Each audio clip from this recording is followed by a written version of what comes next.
எதிலும் உன்னை காணலாம். பசி என்று தன் முன் வந்து கையேந்தி கேட்கும் போது தன் உணவை தந்தால் கூட உன்னை காணலாம். உன்னை காண பல கோடி இங்கு வாரி இறைக்கிறார்கள். எளிதாக உன்னை சேர இங்கு யாரு நினைக்கிறார்கள்.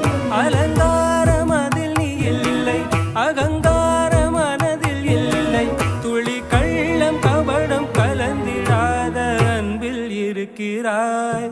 உணர்ந்தேன் உனையே